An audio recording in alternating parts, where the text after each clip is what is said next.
você ouvisse aquilo que foi o final do discurso de Pedro, naquele dia de Pentecostes, quando ele ficou cheio do Espírito Santo. Muita gente achava que eles estavam até bêbados, era 9 horas da manhã, dada a euforia da qual eles estavam tomados. E ele faz um longo discurso dizendo exatamente, longo não, um discurso de 5 minutos. Na verdade, o discurso ele dá de 3 a 5 minutos, porque não dá para a gente saber como é que era o ritmo da voz dele, mas dá para saber que de 3 a 5 minutos naquele dia, mais de 5.000 pessoas aceitaram Jesus, tanta unção da qual ele estava revestido. E quando ele termina o discurso, ele termina assim: que toda a casa de Israel saiba, portanto, com a maior certeza, de que este Jesus, que vós crucificastes, Deus o constituiu Senhor e Cristo. Vou repetir: que todo o grupo de Sião saiba, com a maior certeza, que este Jesus crucificado, Deus o constituiu Senhor e Cristo.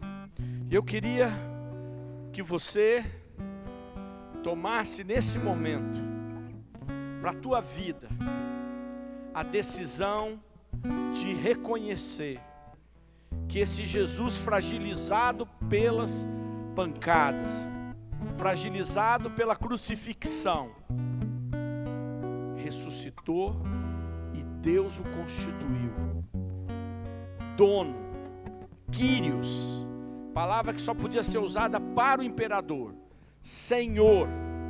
As pessoas vêm na igreja, não só no grupo de oração, e trazem sempre uma lista de pedidos. Por um lado, eu entendo perfeitamente, porque quando eu reconheço que Jesus é rei, que ele é Senhor, que ele é dono, eu sei que ele pode fazer tudo. Então é normal que os súditos venham e tragam seus pedidos. Era assim até no tempo medieval, não é? Iam lá pedir para o rei resolver os conflitos, resolver as coisas, trazer solução para os problemas. Então eu entendo quando a gente vem na igreja para apresentar para Jesus nossas necessidades. Ele é rei, ele é poderoso. Só que a gente às vezes esquece que assim como ele é poderoso para nos conceder favores, ele é o rei. E cabe aos servos normalmente perguntar para ele o que querem que eles façam. Aliás, graças a Deus ele não é como um rei medieval, porque para cada 5 favores que ele concedia, ele explorava todo mundo tinha que servi-lo, trabalhar para ele, dar os impostos para ele, ir para a guerra, porque ele queria ir para a guerra, dominar mais áreas para ser mais poderoso. E a gente esquece, ele é o Senhor. E está na hora de você trazer uma lista em branco e falar assim: Senhor, preencha aqui, ó. Se você é o Senhor e eu sou o servo, preencha o que eu tenho que fazer. Que você tenha na outra mão a tua lista de pedidos para dizer: você pode tudo e eu tenho umas necessidades aqui. Mas que você não se esqueça que você precisa se aproximar dele, reconhecendo que Senhor é Ele. Ele é o Senhor, nós somos o servo. E quem é que manda? É o servo ou é o Senhor? Fala para o teu irmão aí do lado: quem que manda? É o servo ou é o Senhor? Eu vejo as pessoas chegarem e falarem assim: ó, Jesus, eu preciso que meu filho passe no vestibular, minha filha passe no vestibular, eu preciso que você resolva esse problema lá de casa que está o maior brigueiro, eu preciso que você cuide porque a pessoa foi embora da minha casa, eu preciso que você resolva porque minhas contas estão estouradas, eu preciso que você faça. Eu vou mandando, mando, e Jesus fica olhando e fala: você está enganado, amigo, aqui quem manda sou eu. Eu posso até te dar todos esses presentes, mas quem manda sou eu. E às vezes a gente perde a noção de quem é que manda. Quem manda é porque Ele é o Senhor. Senhor. E eu vou dizer para você, um dia Jesus vai vir do céu com poder e glória, e todo mundo vai reconhecer, e todo joelho vai se dobrar no céu, na terra e no inferno, e vai dizer, Jesus é o Senhor. Eu gostaria que você não esperasse esse dia, que você reconhecesse que Ele é o Senhor hoje, não no dia que Ele vier com poder e glória, porque naquele dia, até os diabinhos vão sair de lá para dizer que Ele é o Senhor. Naquele dia, aqueles que nunca ouviram falar dele, aqueles que estavam na China, o Estado Islâmico, vai dizer que Jesus é o Senhor. Depois de terem matado centenas de pessoas em nome de fé, vão dizer que Jesus é o Senhor. E eu quero te convidar a dizer que Jesus é o Senhor na tua vida hoje. Hoje. Fala isso. Fala para Jesus se você quiser. Reconhece agora, se você realmente acredita que Ele é o Senhor, reconhece agora e diz, você é o Senhor, mas você é o meu Senhor, que Ele é o Senhor de todas as coisas, todos verão, mas se Ele é o teu Senhor, é você quem decide. Jesus, você é o meu Senhor, você é o Senhor da minha casa, você é o Senhor da minha família, você é o Senhor das minhas coisas, você é o Senhor do meu lazer, você é o Senhor do meu trabalho, você é o Senhor da minha inteligência, você é o Senhor da minha memória, você é o Senhor dos meus relacionamentos, você é o Senhor das minhas filhas, você é o Senhor. Fala para Jesus de tudo que Ele é o Senhor na tua vida. Nesse fim de semana, quem foi à missa, viu que a liturgia era da Santíssima Trindade. E esse é um mistério fantástico.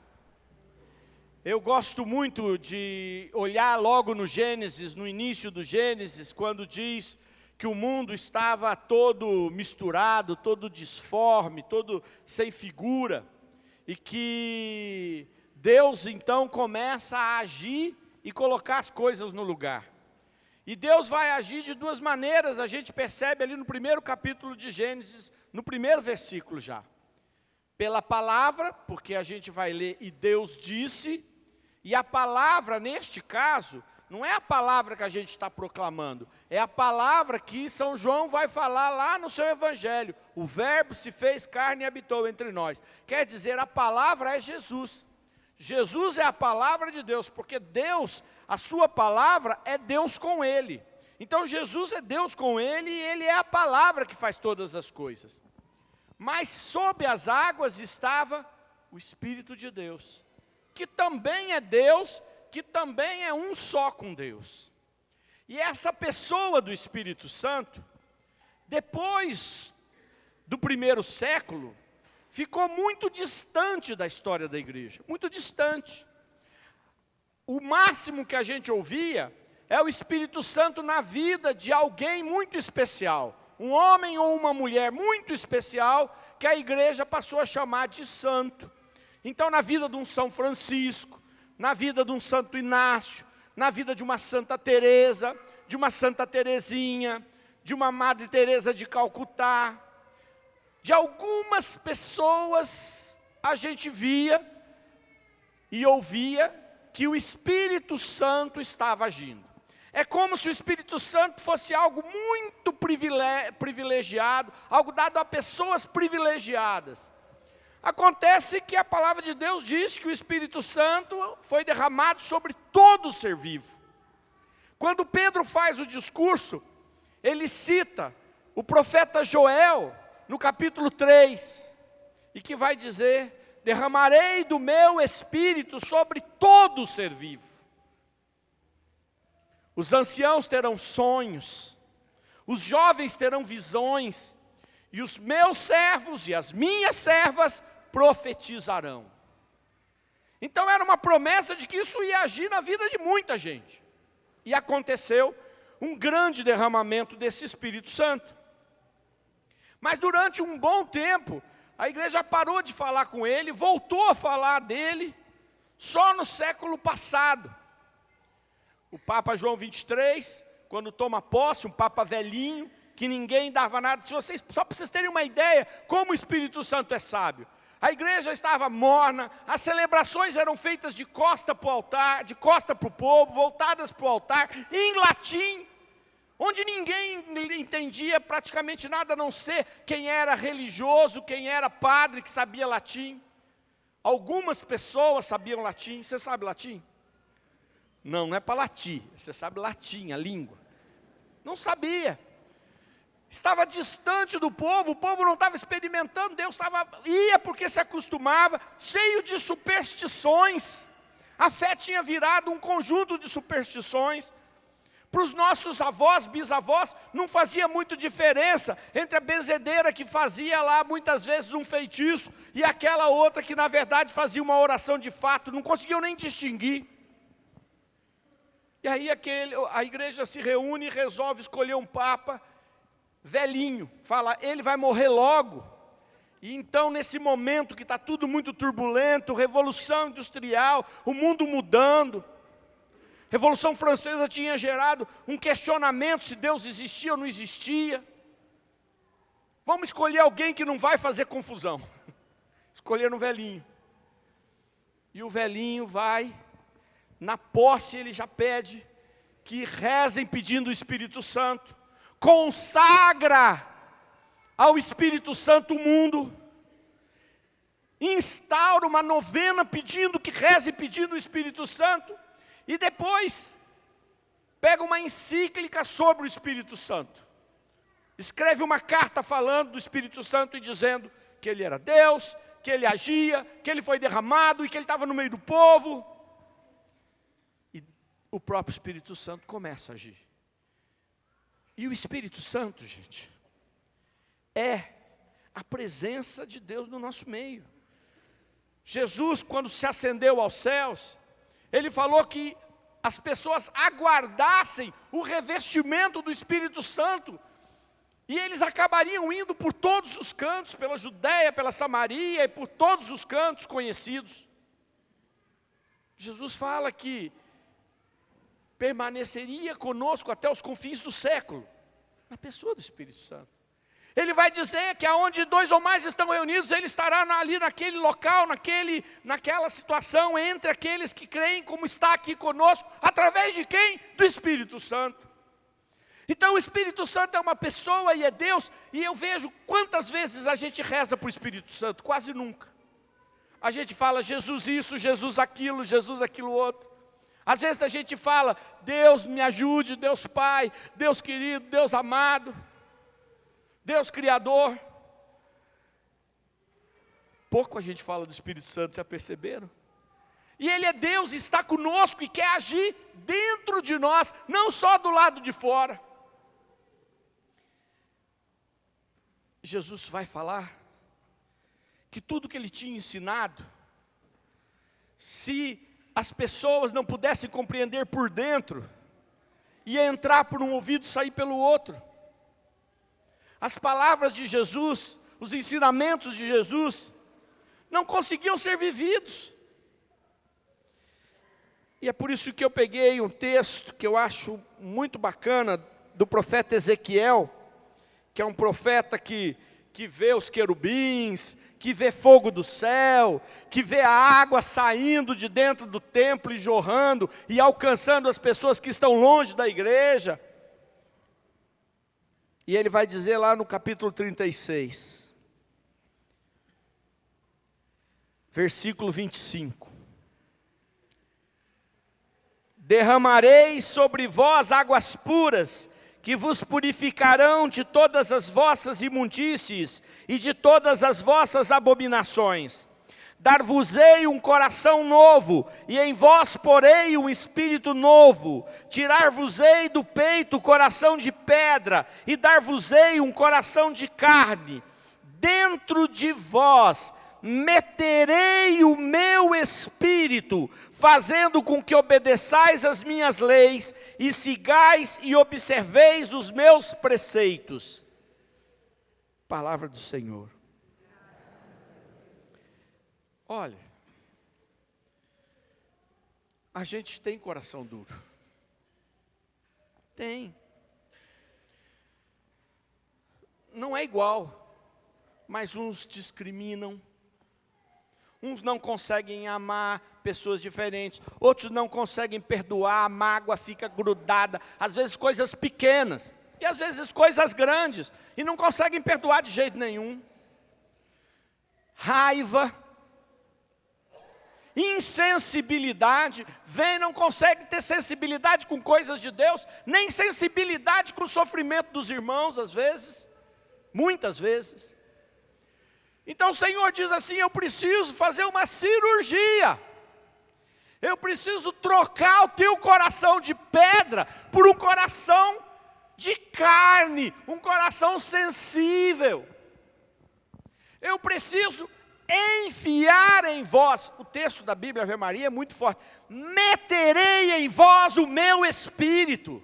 Quer dizer, eu vou enfiar na tua cabeça, porque senão não vai dar certo. Não vai ser por convencimento.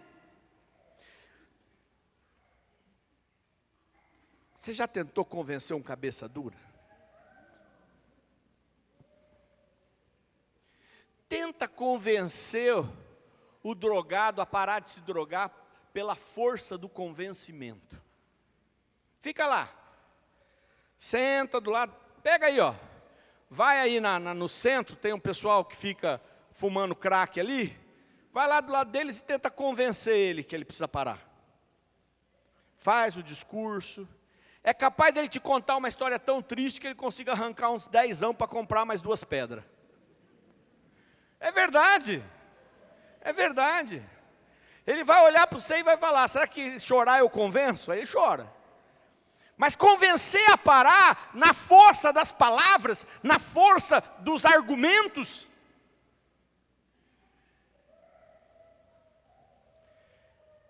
Convencer as pessoas a aceitar Jesus só com argumentos. Eu posso pegar e entender toda a filosofia. Hoje na missa o padre falava de São Justino e falava do diálogo de Tristão, e eu li o diálogo sobre a verdade, e é bacana, e aí mataram ele, porque não basta convencer, precisa que algo aconteça por dentro. Eu meterei em vós o meu espírito, e aí vocês entenderão, aí eu lavarei o teu coração de todas as imundícies com as minhas águas, trocarei o teu coração. Gente, quem já teve essa experiência, sabe que é impressionante como o Espírito Santo é capaz de mudar uma pessoa. Mudar. Você não perceber que aquela é a mesma pessoa. É isso que o Espírito Santo faz quando a gente deixa. E milagre igual esse não tem nenhum melhor. Nenhum melhor. Você pode ressuscitar o morto. Não é maior do que transformar um coração. É muito mais difícil transformar um coração. É muito mais difícil. Um dia eu fui atender um doente num hospital. Era uma pessoa de muita idade, tinha amputado a perna por causa da diabetes. E estava num momento bem sério já, e a família vinha no grupo de oração, pediu que eu fosse lá. Eu fui. Foi até um presente de Deus, porque lá Deus me deu a palavra de que aquela família precisava de reconciliação, e eles puderam se reconciliar, e depois aquela senhora já de idade, já com avançada enfermidade, acabou falecendo. Mas no dia que eu estava lá, havia sido atropelada uma pessoa, um caminhão tinha passado por cima, e tinha esmagado vários órgãos, estava nos aparelhos, e os médicos já diziam que não tinha como fazer, não tinha como reconstituir aquilo que estava esmagado, que a pessoa estava viva, mas que não tinha como ficar viva. E eu estava lá, e na hora o enfermeiro que tentou fazer lá a aplicação de algum remédio, deu um problema, porque eu não sei qual foi, não me lembro agora exatamente. E aí eles pediram para todo mundo sair da UTI, né? Eu estava lá na UTI, todo mundo sai da UTI, porque ia fazer procedimento. né? E as pessoas estranhas, mesmo no horário, só atrapalham. E aí, a hora que eu estava saindo, uma das enfermeiras que já havia aqui no grupo de oração falou: Sidney, você já está acostumado, você não quer ficar ali rezando enquanto a gente vai fazer o procedimento? Eu falei: eu fico. Aí fiquei mais longe, eles ficaram lá, os enfermeiros segurando, aquela confusão toda, aquela situação toda. E eu fiquei ali orando, e eu percebi que Jesus estava agindo. E falei, não é, para a enfermeira, falei: Jesus fez uma obra maravilhosa aqui. E fui embora. Eu não sei quem é a pessoa, eu não sei o nome da pessoa. Eu sei que quando eu voltei lá no hospital, a enfermeira disse: olha, a moça recebeu alta. O médico não sabe o que aconteceu. Houve um milagre. Os médicos acham que talvez ninguém percebeu, mas não tinha esmagado nada. Ninguém sabe o que aconteceu. Sei que ela ficou boa e mandaram ela embora. Já foi para casa, está só em observação. E eu fiquei feliz, um milagre desse, que coisa maravilhosa, não é? Aí eu perguntei assim, e a moça, ela falou: a moça tinha saído de uma balada, estavam todos fora de si, bateram no caminhão, e o caminhão passou por cima. Não tinha sido culpa do caminhoneiro, tinha sido culpa dos jovens que tinham ali perdido, tinham exagerado na festa que tinham ido. E eu falei: e você conversou com a moça? Eu falei: conversei. E ela falou: que coisa maravilhosa, porque disseram para ela que ela estava morta e tinha revivido. Mas ninguém tinha falado para ela de Jesus, ninguém tinha falado para ela de nada, ela somente tinha recebido um milagre. E foi embora com a vida dela. Bom, eu não sei, talvez ela até tenha aceitado Jesus em algum outro momento da vida. Naquele momento, ninguém tinha falado para ela. E depois de um tempo, aquela enfermeira me disse assim: a moça voltou aqui outro dia que tinham se cortado num grupo de usuários de drogas, tinham se cortado.